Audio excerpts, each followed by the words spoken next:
പ്രിയ കലാസ്നേഹികളെ, കളമ്പൂർ മറുകുതിരയുടെ 37ാമത് നാടകം കാറ്റത്താടിയ അപ്പുപ്പൻതാടി ഉടൻ തന്നെ ആരംഭിക്കുന്നതാണ്.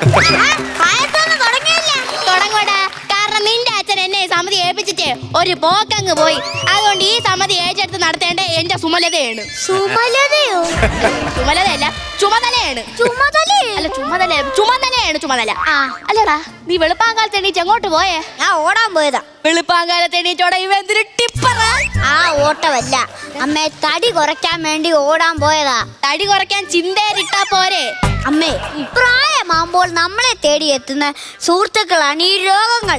അതിനെയൊക്കെ പ്രതിരോധിക്കാനാണ് നമ്മൾ ഈ രാവിലെ എണീറ്റ് ഓടുന്നത്.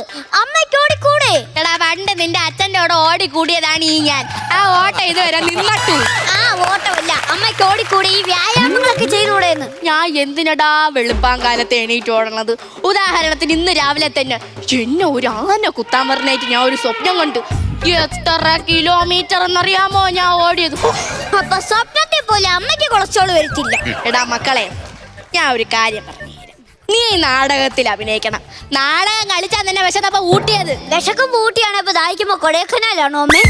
എടാ എന്റെ പൊന്നു മക്കളെ, നമുക്ക് ചെരുപ്പില്ലാതെ നടക്കാൻ പറ്റും, പക്ഷെ ചെരുപ്പിന് നമ്മളില്ലാതെ നടക്കാൻ പറ്റൂല.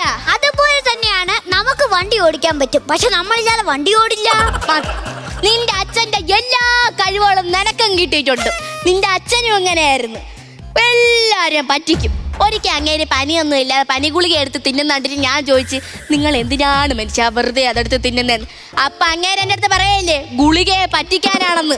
ശരീരത്തിന്റെ ഉള്ളിൽ ചെന്ന് ഈ ഗുളിക പനിയെ നോക്കുമ്പോ പാവം ഗുളിക ചമ്മുമല്ലോ എന്ന്. എന്തിനാണ് അമ്മേ അച്ഛന്റെ കഴിവുകളെ പുറം ലോകത്തേക്ക് അറിയിക്കുന്നത്? എടാ, നീ നാടകം കളിക്കണം. നിന്റെ അച്ഛൻ നിർത്തിയെടുത്ത് തന്നെ നീ തുടങ്ങണം. അങ്ങനല്ല, നാട്ടുകാർ നടത്തിയെടുത്തുനിന്ന് തുടങ്ങും. അങ്ങനെ വേണം പറയാൻ. എടാ, ഇന്നും പ്രതികാരം ചെയ്യാൻ കൊതിക്കുന്ന ഒരു പ്രതികാര ദാഹിയാണ് ഞാൻ. സാധാ ദാഹമായിരുന്നു നമുക്കൊരു സർബത്ത് മേടിച്ചു കൊടുത്ത് തീർക്കായിരുന്നു. ഇതിപ്പോ വയസ്സാകാലത്ത് പ്രതികാര ദാഹം എന്നൊക്കെ പറഞ്ഞു കഴിഞ്ഞാ. എടാ, സർബത്ത് വാങ്ങിച്ചു കുടിച്ചാ മാറണ ദാഹമാണത്. എനിക്കെന്റെ അച്ഛന്റെ സ്വഭാവമാണെന്ന് നിനക്ക് അറിയില്ലേ? ഓ, ഭയങ്കര സ്വഭാവ. ആ സ്വഭാവം എന്താ നിങ്ങൾക്കറിയാവോ? പണ്ട് അമ്മയെ പ്രസവിക്കുന്ന സമയത്ത് ഓപ്പറേഷന് കയറ്റിയപ്പോ ആ സമയത്ത് ചോറും കൊണ്ട് വന്ന മുത്തശ്ശൻ അമ്മാമ്മയെ തിരക്കിയപ്പോ അവിടെ ഇന്ന് സിസ്റ്റർ പറഞ്ഞു തിയേറ്ററിലാണ്. ഇത് കേട്ടാലും പുള്ളിനെ കൂട്ടാതെ മുത്തശ്ശി സിനിമ കാണാൻ തിയേറ്ററിൽ പോയെന്നും പറഞ്ഞ് നീ കൂടെ വലിയ വർത്താനൊന്നും പറയണ്ട. നിന്റെ അച്ഛന്റെ പഴയ സമിതി നമ്മൾ വീണ്ടും തുടങ്ങുന്നോ? നീ നായകനായിട്ട് അഭിനയിക്കും? ഇല്ല ഇല്ല ഇല്ല ഇല്ല അമ്മേ, സിനിമയാണ് എന്റെ ലക്ഷ്യം. എന്നെ വാഴയെന്ന് വിളിച്ചതാ. അപ്പൊ നിനക്ക് ഒരു കാര്യത്തിൽ അഭിനയിക്കാം. എന്താ? നിന്റെ അച്ഛനെ നിന്റെ നാട്ടുകാരി വാഴയെ തന്നെ വിളിച്ചത്. ആ വാഴയല്ല, വാഴ 2 സിനിമ തന്നെ വിളിച്ചതാണ്. എന്റെ പൊന്നു മക്കളെ, 2.5 മണിക്കൂർ തട്ടേക്കാട്. തട്ടേക്കാടോ? തട്ടേക്കാടല്ല, 2.5 മണിക്കൂർ തട്ടേക്കാട് ഡയലോഗ് പറയണം. അത് സിനിമയെ പോലെ അത്രയ്ക്ക് എളുപ്പമല്ല.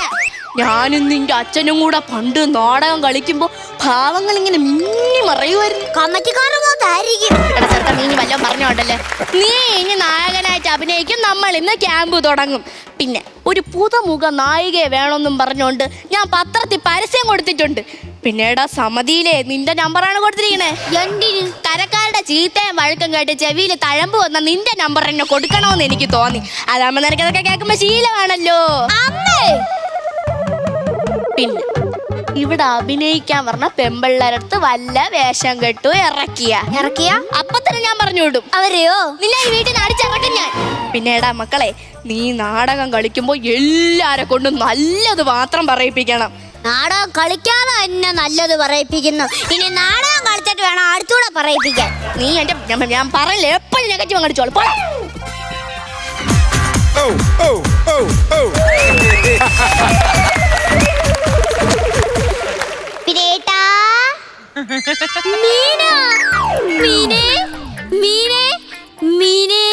നിങ്ങൾ വല്ല മീൻ കച്ചവടത്തിന് വല്ലതും പോകുന്നുണ്ടോ?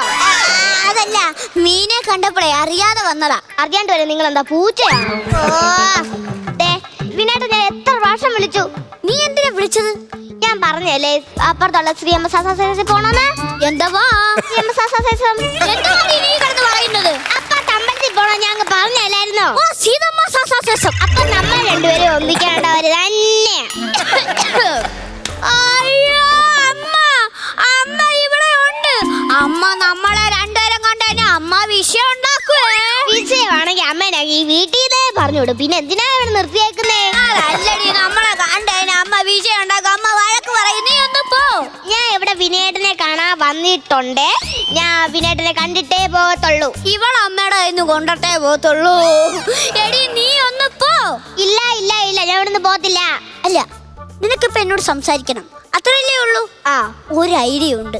ഞങ്ങൾ അച്ഛൻ്റെ പഴയ ഒരു നാടക സമിതി ഉണ്ടായിരുന്നു. അതിപ്പോ അമ്മ തട്ടിക്കൂട്ടി നടത്തുന്നുണ്ട്. ഒന്നെങ്കിൽ തട്ടുകാർ നടത്തണം, അല്ലെങ്കിൽ ഈ പറയുന്ന നാടകം നടത്തണം. ഈ രണ്ടെണ്ണം കൂടി എന്നെ നോക്കാൻ പറ്റത്തില്ല. തട്ടുകടയല്ല അമ്മ, അത് വീണ്ടും തുടങ്ങിയിട്ടുണ്ട്. അപ്പൊ പുതുമുഖ നായികയെ വേണമെന്ന് പറഞ്ഞ അമ്മ പത്രത്തിൽ പരസ്യം കൊടുത്തിട്ടുണ്ട്. അത് കണ്ടാണ് നീ വന്നെന്ന് വേണം അമ്മ വരുമ്പോ പറയാൻ. മനസ്സിലായല്ലോ?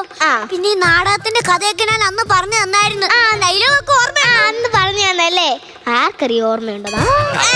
അല്ല അല്ല, ഓർമ്മയുണ്ട് ഓർമ്മയുണ്ടല്ലോ. അമ്മ വരുമ്പോ അങ്ങനെ വേണം പറയാൻ. ആരടാ? ഞാൻ മേഡം പോയി.